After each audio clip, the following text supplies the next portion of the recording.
Alors pour commencer peut-être par décrire le travail True, False and Slightly Better, c'est un travail qui a été tourné au Japon sur une toute petite île qui s'appelle Momoshima, où on a été en résidence pendant un mois.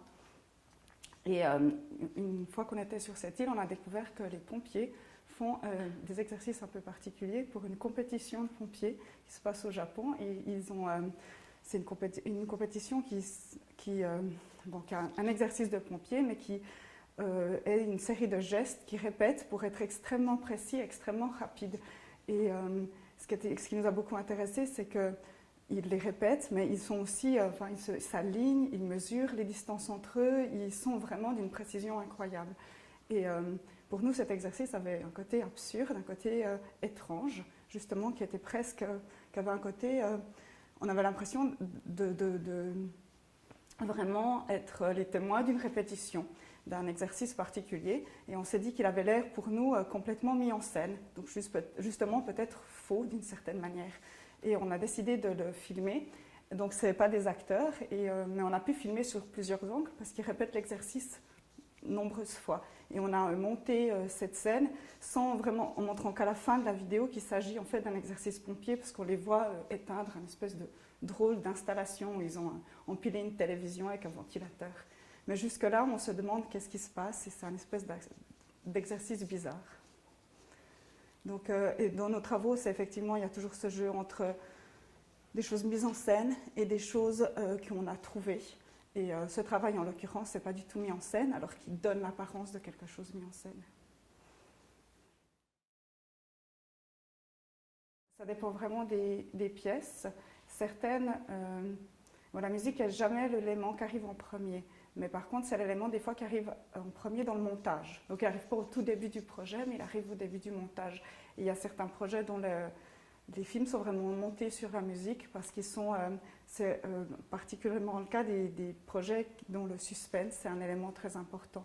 Et la musique fait monter cette notion de suspense. Donc effectivement, le lien à la musique, au son et à l'image est très fort, en l'occurrence pour ces travaux. Ce n'est pas le cas de celui qu'on vient de parler précédemment, mais c'est le cas de deux projets dont je crois que tu parles après, The Course of Things, qui utilise la voix d'Hitchcock et la musique de Bernard Herrmann, qui est le compositeur, qui était un des compositeurs qui a beaucoup composé pour Hitchcock. On a utilisé ses musiques et toutes les images ont été montées sur la musique pour faire monter cette notion de suspense. Oui, il y a toujours une bande son. Dans True, False and Slightly Better, c'est presque plutôt une bande atmosphérique. On entend les insectes qu'il y a dans l'île, mais il y a toujours une bande son. Et dans la plupart des projets qu'on fait, la bande son est le fil conducteur narratif de la vidéo aussi. Parce qu'on utilise beaucoup des images trouvées ou des images presque volées, et on construit une narration avec ces images, et c'est la bande son qui nous aide à construire cette narration.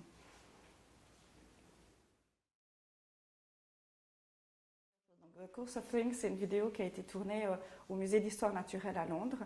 Il n'y a absolument pas d'acteurs dans cette vidéo. On n'a utilisé que les visiteurs et les employés du musée en prenant énormément d'images et ensuite en les montant pour créer un film.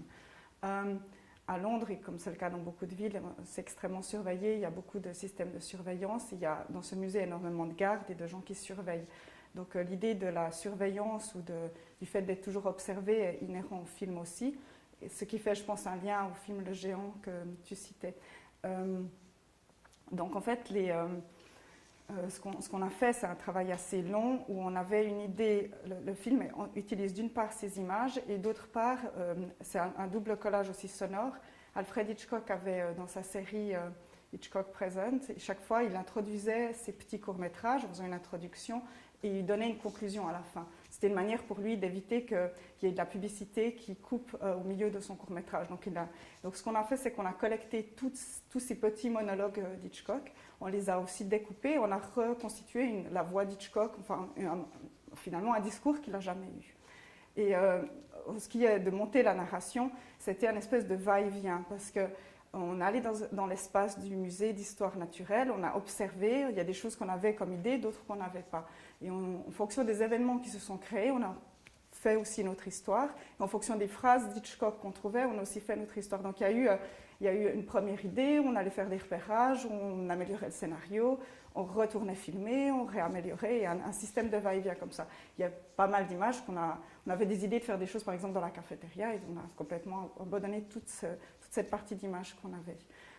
Pour donner peut-être un exemple plus clair, il y a à un moment donné des oiseaux qui sont rentrés dans le musée, et tous les visiteurs, surtout les gardiens, ont commencé à regarder le plafond, à dire que c'est le moment qu'il faut absolument trouver une solution pour faire sortir les oiseaux. Et nous, au lieu de filmer ces oiseaux, on s'est focalisé sur tous ces gestes qui montraient le plafond. Et c'est toute une séquence du film où les gens cherchent le potentiel criminel en hauteur, et ils font ces gestes par là. Et en fait, toute la scène s'est construite à cause de ces oiseaux qui sont rentrés dans le musée. Donc c'est comme ça que c'est monté l'histoire. Ce qui est intéressant, c'est que tu l'as mis en parallèle avec le film A Land Fit for Heroes, qui est complètement le contraire. Il a été tourné dans une petite ville en Suisse qui s'appelle Sion, sur une espèce de petite colline en hauteur, et c'est presque à 300 degrés, pas tout à fait 360, ou une caméra très lente qui filme la ville. Et on a l'impression que tout a été fait par hasard, et là c'est le contraire.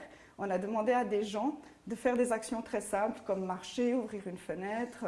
Et là, on a l'impression d'être face à des actions anodines, et en fait, c'est des actions qui ont été mises en scène, et qui, ensemble, on a l'impression qu'il y a de nouveau cette ambiance de suspense qui se met en place.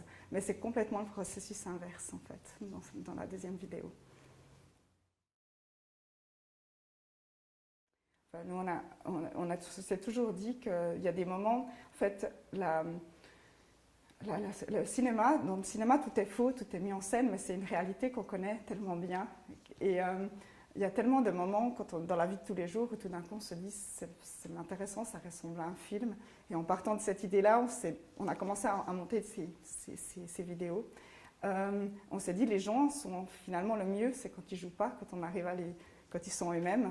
Et à partir de cette idée-là, on a essayé de monter effectivement un film, ce qui était presque ce qui est difficile en même temps, mais de monter un film avec justement que des non-acteurs. Et on a fait le processus inverse, où quand on utilise des acteurs, on leur demande des gestes très très simples qui du coup, ils sont filmés depuis loin, et qui du coup, eux-mêmes n'ont pas l'impression, je pense que les gens qui ont joué dans le film Land for Heroes avaient pratiquement pas l'impression d'être dans un film, parce que nous on était en tout cas à 2-3 km avec une caméra qui avait un très long objectif, et tout ce qu'ils avaient comme signal de départ, c'est un coup de téléphone ou un signal avec un drapeau coloré depuis les hauteurs de notre petite colline. Et du coup, il n'y avait pas du tout ce même rapport à la caméra, à la proximité. Donc on cherche toujours une espèce de méthode pour que les gens soient le plus naturels possible, ou en tout cas pour essayer d'avoir une mise en scène qui est différente de celle que ferait un cinéaste classique. Là, il y a justement un mix. Bon, là, le film est fait uniquement d'images fixes. Le film s'appelle The Fixer, et il parle de l'idée de Fixer est un personnage qui, dans la trame narrative, on pense qu'il s'agit d'un tueur à gages. On découvre gentiment qu'il s'agit d'un script doctor, qui est quelqu'un qui améliore les scénarios à Hollywood en général pour les rendre plus vendables.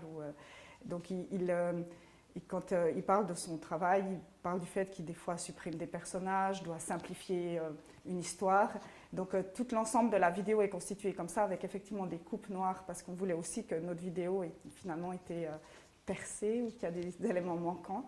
Et cette vidéo, elle joue un peu avec les deux. Il y a beaucoup de gens qui sont des utilisateurs de ce théâtre-musée qu'est le Barbican, et d'autres gens dont on a demandé d'être là. Donc on a joué en fait entre des acteurs et des non-acteurs. Mais aussi la mise en scène est très différente vu qu'il ne s'agit que d'images fixes. Donc des fois il y a une séquence d'images fixes, mais on arrive à capter des attitudes et des mondes de manière très différente en images fixes ou en vidéo. Ouais, vraiment, il simplifie des scénarios, il supprime des personnages, il fait en sorte que l'histoire soit facile à suivre. En général, il peut complètement transformer l'histoire, il rend le film plus vendable à un large public. C'est aussi intéressant parce que c'est des gens qui sont extrêmement bien rémunérés à Hollywood, mais qui, en dehors du milieu, restent anonymes d'une certaine manière, ils n'apparaissent pas au générique. C'est important que ce soit le scénariste qui signe quand même les films, Donc ils sont employés par ces big majors, mais ils n'apparaissent pas au générique eux-mêmes. On joue sur justement tous ces aspects-là. La vidéo commence où il dit que son travail doit rester secret, en pensant à un tueur à gages, ça forcément prend tout son sens, et on découvre après qu'il reste secret parce que c'est un travail dont c'est tous ces aspects d'Hollywood qu'on ne connaît pas vraiment quand on regarde un film et qui existent quand même. Et ça nous intéressait de travailler dans l'espace. Dans notre travail, il y a toujours l'aspect à l'architecture, au lieu qu'on utilise. Ça nous intéressait de travailler avec le Barbican, qui est un théâtre, et aussi une salle de musique et un espace d'exposition, parce qu'il a une architecture intéressante, un éclairage de variantes couleurs, et les gens qui attendent là vont en fait aller à une représentation. Ils ne sont pas eux-mêmes des acteurs, mais dans cet éclairage et dans ce dispositif, ils ont l'air d'être déjà d'une certaine manière en représentation. C'est aussi un espace qui est chauffé à Internet et dont il y a énormément de gens qui résident là à la journée, qui l'utilisent un peu comme leur bureau, ou ils vivent là. Donc ça, c'est quelque chose qu'on a découvert quand on a décidé d'utiliser l'espace. Et ces espèces d'utilisateurs quotidiens sont devenus des personnages principaux de la vidéo. Comment on s'intéresse principalement à des scènes du quotidien. On utilise toujours l'absurde, l'humour, un moment de décalage, comme tu l'appelles, qui, à mon avis, permet aux gens de tout d'un coup se rendre compte que dans une scène qui a l'air quotidienne, il y a quelque chose qui est différent et qui peut-être, ce qui nous intéresse surtout, et qu'on nous a dit marchait assez bien, c'est qu'une fois qu'on a peut-être regardé ces films et qu'on ressort dans la ville, on se pose des questions sur ce qu'on voit et cette vie de tous les jours, et peut-être qu'on questionne effectivement, je ne sais pas, le fait qu'on est filmé, le fait qu'on est surveillé, ou simplement le fait qu'une situation ressemble à une image qu'on aurait vue dans un film et qu'on remette ça en perspective. Donc je pense que en même temps, c'est utiliser ces moments de vie de tous les jours, mais en ayant juste ce petit élément absurde qui nous fait réaliser que ces éléments de tous les jours sont juste un peu différents de ce que... Donc c'est ce jeu-là, en fait. C'est l'élément qui permet de simplement montrer les choses légèrement sous un autre angle, qui nous fait réaliser ce qu'on regarde, en fait. Dans le workshop, on a demandé aux étudiants de filmer des plans de la ville.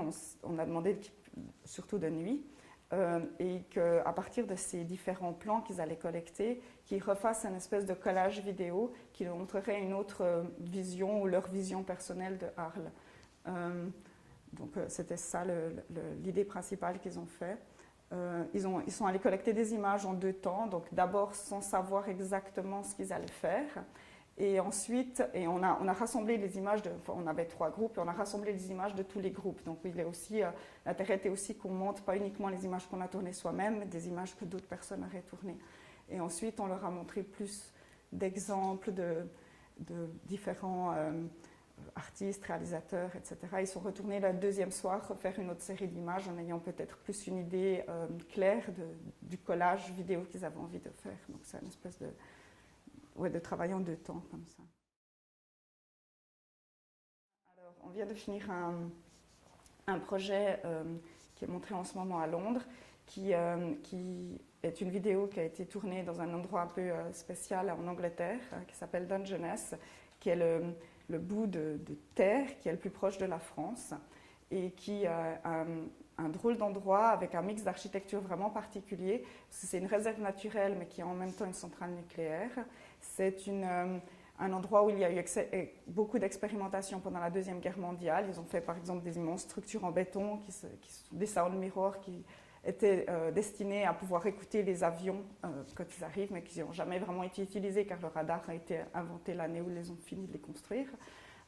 Il y a aussi un mix de petites cabanons de pêcheurs et des maisons maintenant construites par des grands architectes et des gens qui viennent plutôt aisés en vacances là-bas. Donc ce mix architectural nous a intéressés, et le film parle d'un couple qui a de la difficulté à communiquer l'un avec l'autre, et du coup pour communiquer ils utilisent des modalités propres au cinéma. Ils parlent par sous-titres, ils utilisent des intertitres, ils utilisent des panneaux qui se trouvent dans le paysage même. Et leur histoire est un peu fragmentée, comme est l'architecture du lieu elle-même. Ils passent d'endroits très contemporains à des endroits pratiquement détruits et à des textes qui sont écrits sur les bâtiments. Donc c'est tout un jeu entre le langage cinématographique et le langage du couple. Et ça, c'est le dernier projet qu'on a fait.